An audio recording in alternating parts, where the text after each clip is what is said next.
آج کل قبرستانوں میں ایک مردے کے اوپر دوسرا، دوسرے کے اوپر تیسرا، اور مردوں کے پارٹس بھی بعض دفعہ مارکیٹ سے شارٹ. مردہ دفنایا آپ نے، اگلے دن دیکھا ابا ہے، گردہ نہیں ہے ابا کا. صحیح ہے نا؟ ابا ہیں، کچھ چیزیں ابا کی ہیں، کچھ چیزیں ابا کی غائب ہیں. خیر ARY والوں کی طرف سے کچھ سوالات ہیں. ایک ہی قبر میں ایک سے زیادہ تدفین ہو رہی ہے، یہ کتنا مناسب ہے؟ سوال: اگر ایک فیملی کے نہ ہو اس کے بارے میں کیا حکم ہے؟ آج کل قبروں میں فلور بنا دیتے ہیں، اس کے بارے میں کیا حکم؟ ہمارے دین اسلام میں ایک ہی فیملی کے ایک سے زائد ممبرز کی ایک ہی قبر میں تدفین کے بارے میں کیا شرعی حکم ہے؟ ٹیم سرعام نے ARY نہیں سرعام ARY کہیں، ٹیم سرعام نے یہ اہم مسئلہ اٹھایا ہے. ذرا رہنمائی فرما دیں. دیکھو، نبی صلی اللہ علیہ وسلم کی سیرت میں ہمیں یہ ملتا ہے جو آپ صلی اللہ علیہ وسلم کا عام معمول ہے، جو شریعت کا حکم ہے، جس میں میت کی اکرام بھی ہے کہ ہر میت کو الگ قبر میں غسل کفن دے کے بالکل قبلے کی طرف کروٹ کر کے اس کو لٹایا جائے. آج کل ایک یہ بھی مسئلہ ہے کہ صرف میت کا چہرہ قبلے کی طرف موڑ دیتے ہیں، یہ غلط ہے. پورا کروٹ کے بل اس کو قبلے کی طرف لٹانا چاہیے. سمجھتے ہو کہ نہیں سمجھتے؟ ایک مسئلہ تو یہ ہو گیا. دوسری بات یہ ہو گئی کہ ہر میت کو الگ قبر میں دفنانا لازم ہے، واجب ہے. یہ ہر میت کو الگ قبر میں دفنانا واجب ہے. مجبوری کے حکام الگ ہیں. وہ مجبوری کے حکام کیا ہیں وہ میں بتاتا ہوں. اب گورنمنٹ کہتی ہے، یا قبرستان والے کہتے ہیں یہ اتنا قبرستان بھر گیا ہے، آبادی اتنی پھیل رہی ہے، چاروں طرف آبادی ہو گئی ہے، ہم جگہ بھی نہیں بڑھا سکتے، اور مجبوراً جب جگہ ہی نہیں ہے تو کیا کریں گے؟ پرانی قبر کھود کے ہی دفنائیں گے نا اس میں. تو اس کا حل یہ ہے کہ بھائی کراچی سے آپ حیدرآباد جاؤ، جگہ ہی جگہ ہے، اتنی بڑی بڑی جگہیں ہیں، تو گورنمنٹ کیوں نہیں ان جگہوں کو، اگر وہ لوگوں کی ذاتی جگہ ہے تو خرید کے وقف کر دے. مردوں کو دفنانے کے انتظام یہ کس کے ذمے ہے؟ یہ بھی حکومت کے ذمے ہے نا. مینجمنٹ سے متعلق جو بھی کام ہوتے ہیں وہ گورنمنٹ کے ذمے ہوتے ہیں. تو گورنمنٹ کو چاہیے جگہ لے اور وہ وقف کر دے کہ بھائی یہ کس کے لیے، تاکہ لوگ اپنی میتوں کو شہر سے تھوڑا باہر لے جائیں. لیکن گورنمنٹ اس بارے میں کچھ کرتی نہیں ہے. اگر گورنمنٹ یہ نہیں کرتی تو لوگوں کو پرائیویٹلی یہ کام کر لینا چاہیے. ہمیشہ سے مسلمانوں میں ایسا ہوتا رہا ہے، مالدار لوگ جگہ خرید کے قبرستان کے لیے وقف کر دیتے ہیں. ساری زندگی آپ کے لیے ثواب کا ذریعہ ہے، میت کا اکرام ہو رہا ہے، اس کو الگ قبر مل رہی ہے، تو یہ بھی بہت بڑا ثواب ہے، بہت بڑا صدقہ جاریہ ہے. تو مالدار لوگوں کو چاہیے بھائی کراچی میں یا کراچی سے باہر تھوڑا سا نکل کے جگہیں خریدیں، زمینیں خریدیں اور قبرستان کے لیے وقف کر دیں، تاکہ میت کی جس طرح ہمارے ہاں بے اکرامیاں ہو رہی ہیں، ایک قبر میں ابھی ایک میت کے جسم بھی کافی حد تک سلامت ہوتا ہے، اسی میں دوسرا رکھ دیا جاتا ہے، اسی میں تیسرا رکھ دیا جاتا ہے. پھر مرد اور عورت کی قبریں ایک ایک ساتھ بن رہی ہیں، جو غیرت کے بھی خلاف ہے، حمیت کے بھی خلاف ہے. تو یہ غلط طریقہ ہے. سمجھتے ہیں کہ نہیں سمجھتے؟ ہاں، جہاں مجبوری ہوگی، جب تک ایسا نہیں ہو رہا تو پھر غزوہ احد کی مثال ہمارے سامنے موجود ہے کہ رسول اللہ صلی اللہ علیہ وسلم نے شہدائے احد میں ایک قبر میں کئی شہداء کو دفنایا ہے. اس کی وجہ یہ تھی کہ 70 کے قریب شہداء موجود تھے، تو اور ان کو قبر کھودنے والے بہت کم تھے، بہت تھوڑے سے صحابہ تھے نا، تو میت کو اتنی دیر تک باہر رکھنا یہ مناسب نہیں تھا. تو وہاں مجبوری تھی. تو مجبوری میں بھی پھر ایسا نہیں ہوا کہ ایک قبر چھوٹی سی کھودی اور اسی میں 4 شہداء کو، نہ، پھر قبروں کے لینتھ اور سائز کیا ہوتی تھی؟ وہ بڑی ہوتی تھی. تو اس میں 4 جیسے زلزلہ جب آیا تھا بالا کوٹ میں، تو وہاں بھی اب ہر میت کے لیے الگ قبر بنانا ممکن نہیں تھا، بہت زیادہ محنت کرنی پڑتی. تو وہاں بھی علماء نے فتویٰ دیا تھا بھائی آپ کئی میتیں ایک قبر میں دفنائیں اور اسپیس تھوڑی سی قبر کی زیادہ رکھیں. وہاں بھی یہ نہیں تھا کہ میت کے اوپر میت کے اوپر میت، یہ ٹھیک نہیں ہے. تو اسپیس تھوڑی زیادہ رکھیں اور ایک قبر میں 4 5 6 میتوں کو دفن کر دیں. تو جہاں مجبوری ہوگی وہاں جائز ہے، لیکن اس میں بھی وہ طریقہ اختیار کیا جائے گا جس میں میت کی بے اکرامی کم سے کم ہو. اب میں اس کو نمبر وار بیان کر دیتا ہوں. سب سے پہلی بات، یہ کسی صورت میں نہ کیا جائے کہ عورت کی قبر میں مرد کو دفن کیا جائے، غیر محرم مرد کو، یا مرد کی قبر میں عورت کو دفن کیا جائے. یہ بھی بے اکرامی ہے. ٹھیک ہے نا؟ ادب کا تعلق حقائق سے نہیں ہوتا.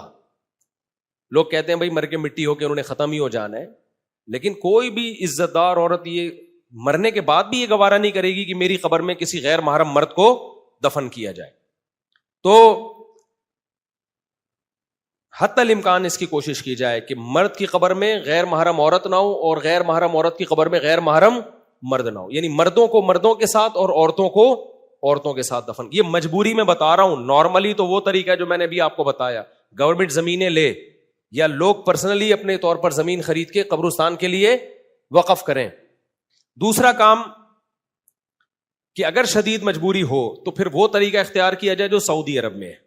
جنت البقیع میں وہ کیا کرتے ہیں کہ جب بہت زیادہ پرانی ہو جاتی ہے قبر اور میت کے بارے میں ہوتا ہے کہ اب اس کے گوشت گل چھڑ کے بالکل ختم ہو گیا، صرف ہڈیاں باقی رہ گئی ہیں، تو پھر جنت البقیع میں وہاں کی سعودی گورنمنٹ یہ کرتی ہے کہ اس قبر میں دوسری میت کو دفنایا جاتا ہے، یعنی ان کو ہڈیوں کو تھوڑا سائڈ پہ لگا دیا جائے اور دوسری میت کو رکھ دیا جائے.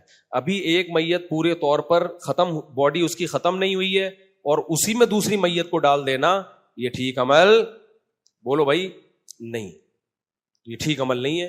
تو سعودیہ والا طریقہ اختیار کیا جائے. علماء نے یہ بھی بیان کیا ہے کہ 10 سال اگر گزر جائیں نارمل ٹیمپریچر والے علاقے میں، جیسے ہمارے یہاں گرمی ہوتی ہے، تو 10 سال کے بعد میت کا جسم بالکل ختم ہو چکا ہوتا ہے، تو مجبوری میں اسی قبر میں آپ دوسری میت کو دفنا سکتے ہیں، ہڈیوں کو سائڈ پہ کر کے دوسری میت کو دفنا دیا جائے. 10 سال میں عام طور پر ایسا ہوتا ہے. تو گورنمنٹ کو پہلی صورت کیا ہوئی، الگ جگہ لے. جب تک یہ نہیں ہو رہا تو پھر جو قبر 10 سال پرانی ہو چکی ہے اس کا انتخاب کیا جائے، نئی قبر جو نئی قبر ہے اس کا انتخاب نہ کیا جائے. تیسرا یہ کہ یہ بھی ممکن نہ ہو تو پھر پورشن بنانے کی بھی گنجائش کہ اسی کے ساتھ دفن نہ کریں بلکہ اس قبر کے اوپر ایک دوسرا تختے رکھ کے ایک دوسرا پورشن بنا دیں، پھر تیسرا پورشن بنا دیں. یہ سب مجبوری در مجبوری کے احکام ہیں کہ ظاہر ہے میت کو کہاں لے کے جائیں، کہیں نہ کہیں تو اس کو ٹھکانے لگانا ہے نا، تو پھر ایسی مجبوری میں فلور بنا کے بھی دفنایا جا سکتا ہے. لیکن ہمارے ہاں ایسی مجبوریاں ہیں نہیں. ایک یعنی یوں سمجھیں کہ وہی جو سستی پر میرا بیان ہوا ہے نا، سستی سے بچنے کے لیے ٹینشن کو سر سے اتارا جا رہا ہے. تو حتی الامکان پھر اس کی کوشش کی جائے کہ بھئی یہ یعنی جو قبریں پرانی ہو چکی ہیں ان میں دفن کیا جائے، اور اگر نئی قبر میں دفن کرنا ہے تو پھر اس میں پورشن بنا دیا جائے. تو مجبوری میں یہ جائز ہے، نارملی یہ جائز نہیں ہے. اچھا، فیملی کے بھی قبرستان ہوتے ہیں، سوال میں بھی یہ پوچھا گیا ہے. فیملی قبرستان میں بھی جاپان میں تو ایسا ہوتا ہے، جلا کے نا سارے کی بوتلیں ڈبے میں رکھی ہوئی ہوتی ہیں، دادی کی قبر ہے یہ، وہ جلایا ہوا ہوتا ہے. تو ہم ایسا تو نہیں کر سکتے. تو اب اگر کہیں گنجائش نہ ہو تو پھر مجبوراً یہ بھی اس کی بھی گنجائش ہے، فلور بنا دیا جائے فیملی کے لوگوں کے لیے. تو یہ اس فیملی کا ہے، یہاں یہ دفن ہوگا، اس کے اوپر یہ دفن ہوگا. لیکن یہ سب مجبوری کے حکام ہے اور ہمارے پاس اسپیس کی کمی نہیں ہے. مجبوری تو جب ہوتی نا جب اسپیس نہ ہوتی. ہمارے پاس اتنی اسپیس پڑی ہوئی ہے یار، آپ ٹھٹھا چلے جاؤ، پورا راستہ خالی پڑا ہوا ہے. فیملی پلاننگ والے تو ڈراتے رہیں گے، بچے ہی بچے، او بھائی بہت زمین ابھی بہت بڑی ہے، زمین کا سینہ چھوٹا نہیں ہے. تو کراچی سے آپ حیدرآباد جائیں یا کراچی سے بلوچستان کی طرف جائیں، بہت بڑا علاقہ خالی پڑا ہوا ہے. پورا کراچی بھی تسلی کے ساتھ 6-6 فٹ کی قبریں ہر ایک کو مل سکتی ہیں، ابھی بڑے آرام سے مل سکتی ہیں. تو اس لیے یہ دعویٰ نہیں کرنا چاہیے کہ ہمارے پاس اسپیس نہیں ہے. جو لوگوں کی زمین ہے آپ وہ خرید کے وقف کر دیں. ایک تاجر نہیں کر سکتا، 8-10 تاجر مل جائیں کہ یار کراچی میں قبرستان بہت چھوٹے ہو گئے ہیں، تو ہم جو ہائی وے کے قریب جو ہے 8-10 تاجر ہم مل کے ایک بہت بڑی جگہ لے لیتے ہیں تاکہ مسلمان میتوں کو عزت اور احترام کے ساتھ دفنایا جا سکے. میت کا اکرام بھی صدقہ جاریہ میں ہی آتا ہے. ایک شخص نے مجھے بتایا کہ مجھے ایک لاش ملی تو کوئی اس کو ہاتھ لگانے کے لیے تیار نہیں. کہہ رہے میں نے اس کو غسل دیا، کفن دیا، اس کی تصویر لے لی تاکہ کوئی گاؤں کی بات ہے، کوئی لواحقین میں سے کوئی ملے تو اس کو بتا سکیں بھئی یہ بندہ ہے، اس کی یہ خبر ہے. غسل کفن خود اپنے ہاتھوں سے کر کے اس کو جنازہ پڑھ کے میں نے دفنایا اور اس کی قبر پہ نام بھی لکھ دیا تاکہ اگر کوئی تلاش کرتا ہے تو مجھے مل جائے.